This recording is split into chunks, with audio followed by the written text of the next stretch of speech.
This is our focus wall for lesson 27. Our central question this week is, why is it important to try your best? Our anchor text this week is an informational text called What Can You Do? And we'll also be reading a fable this week, The Wind and the Sun.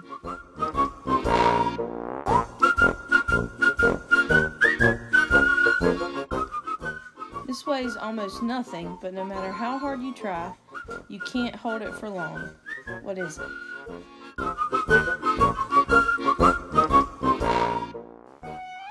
If you guessed your breath, you are correct. Have you ever tried to hold your breath for a long time? Why might someone need to hold his or her breath?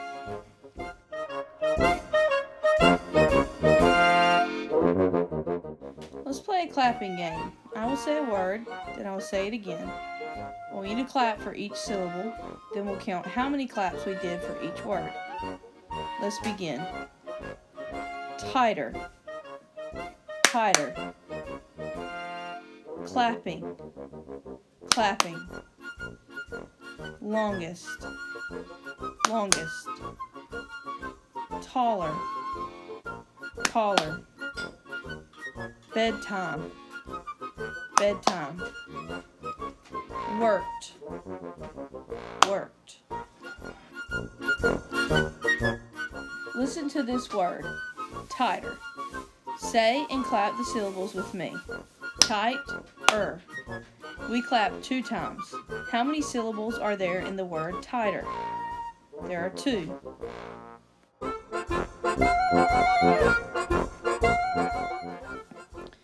Listen and be prepared to answer some listening comprehension questions. The Shoemaker and the Elves. Once upon a time, a shoemaker and his wife worked hard running a small shoe store. They loved to make shoes, but there was never enough money to run the store well. One night, they had only a single scrap of leather left.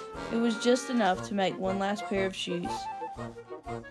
Your first listening comprehension question is, what is the shoemaker's problem at the beginning of the story? This is a dreadful situation, the shoemaker grumbled. How will we keep our shop open? Let's go to bed, said the shoemaker's wife. In the morning, we will figure out what to do. Let me cut the leather first, the shoemaker said. So he cut the leather, laid everything on the table, and went to bed. The shoemaker woke early the next morning and went down to stitch the shoes. To his surprise, he found a beautiful pair of shoes on the table. He was wondering if his wife had finished the sewing when a customer came into the shop. She tried on the shoes. They fit perfectly. She loved them so much that she paid twice as much as the shoemaker asked. The shoemaker used the money to buy more leather. That night, he cut it, put the pieces on the table, and went to bed. The next morning, he and his wife came downstairs to stitch the shoes. They were doubly thrilled to see 2 pairs of shoes. How would you describe the shoemaker and his wife? While they were examining the beautiful stitching, 3 customers entered. They argued over the 2 pairs of shoes. Finally, one customer demanded to buy them both for triple the price. Day after day, the shoemaker and his wife bought leather, cut the pieces, and put them on the table before bed. Each morning, they found magnificent shoes. They had many happy customers. One night, the shoemaker's wife said, "We must find out who stitches our shoes and give thanks. Let's stay up tonight and find out what's going on." That night, they hid in the closet. As the clock struck midnight, the window blew open, and a cobweb swung in the breeze. In came a group of tiny elves. They were not more than a few inches tall and had pointy little ears. At first, the shoemaker and his wife were terrified. "What's happening?" the shoemaker panted. The shoemaker and his wife watched the elves joyfully dance around the shop.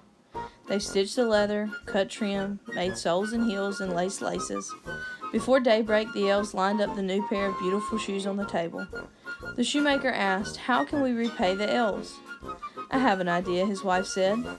"Did you notice they were dressed in rags? They make such fine shoes for us, but have none for themselves." The shoemaker and his wife made special shoes for the elves. When they finished, they put the shoes on the... How would you describe the elves? As the clock struck midnight, the elves came. They found the gifts and put them on happily. All night long they danced. Just before dawn, they ran out the window. The shoemaker and his wife never saw the elves again. but they now had enough money to live a very happy life making shoes without worry. What lessons does the story teach?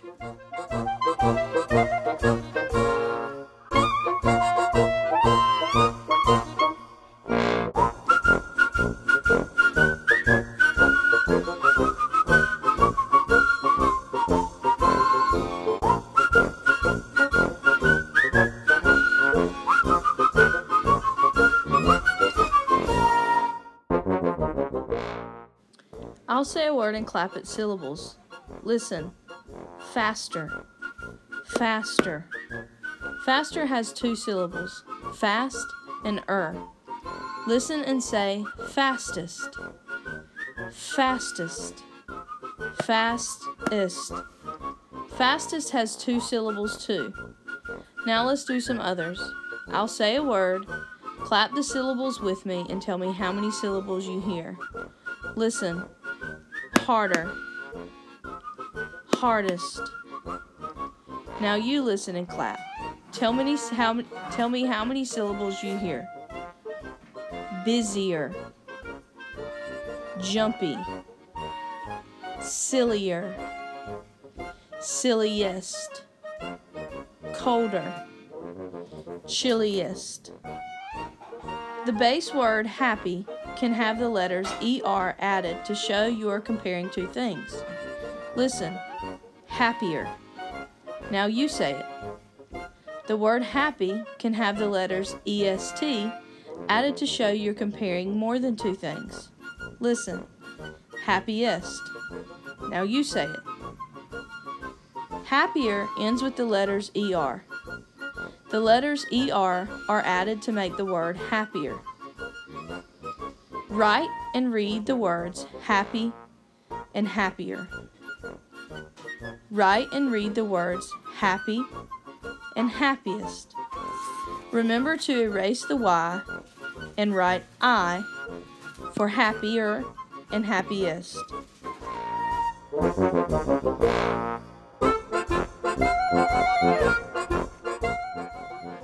At your own pace, read the lines 1 through 9.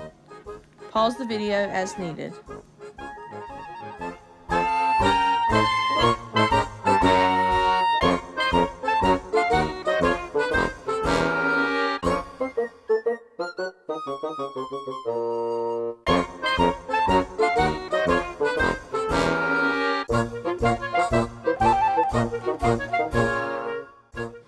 Pause the video as needed and read today's decodable reader, The 3 Races.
Our words to know this week are different, near, enough, stories, high, always, once, happy. Read each context card. Make up a new sentence that uses the blue word. Talk about the words. Choose your favorite photo. Tell why it's your favorite. Use as many of the blue words as possible. Be sure to use complete sentences.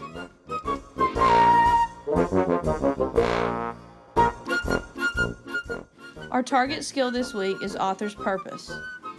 Authors may write to make you laugh or give information.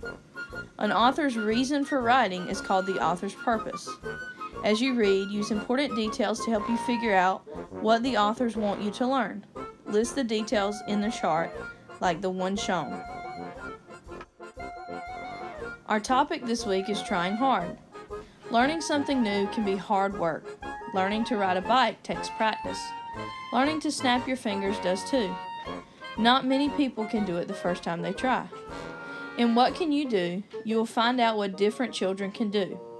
Find out how they learn new things. Talk about it. What can you do now because you kept trying? Share your ideas with someone at home. Our anchor text this week is called What Can You Do?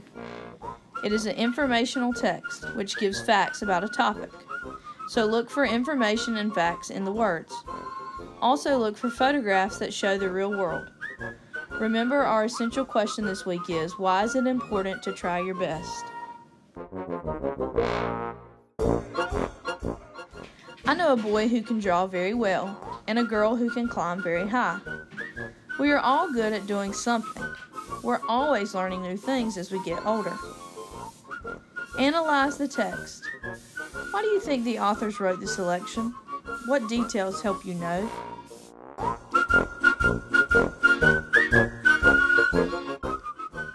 I like to swim and learn how to float. I had to practice. Once I learned, I felt like I could float for hours. My little brother is better on skis. He can ski much faster than I can.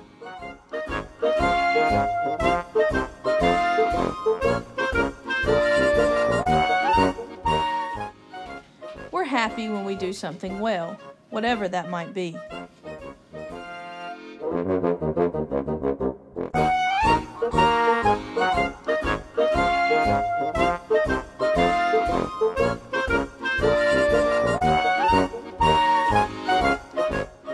Reading is easy for me, but math is much harder.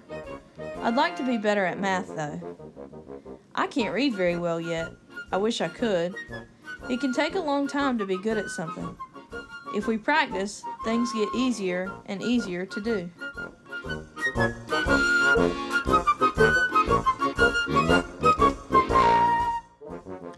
Marie knows how to spell and Jill prints well. Jean is really good at anything that has to do with computers. I haven't discovered what I'm good at yet.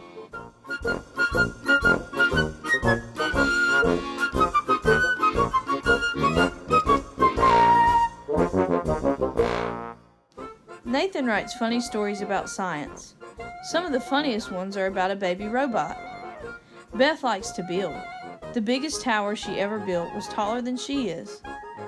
I made the soccer team this year. I hope I play well enough to score a goal. I see lots of things in the park. I look near and far. Things look much closer through my binoculars. We all like to do what we do best. When things are hard, we need help to learn. We might say, I don't get it. We're good at different things.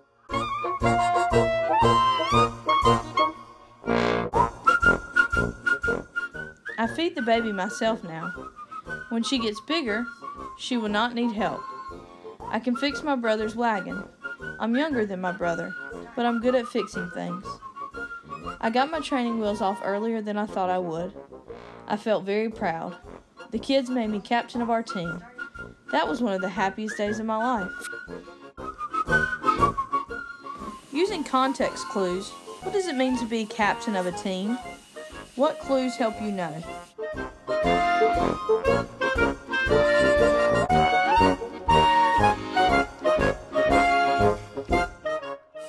We have schoolwork, acting, singing, dancing, playing games, or sports.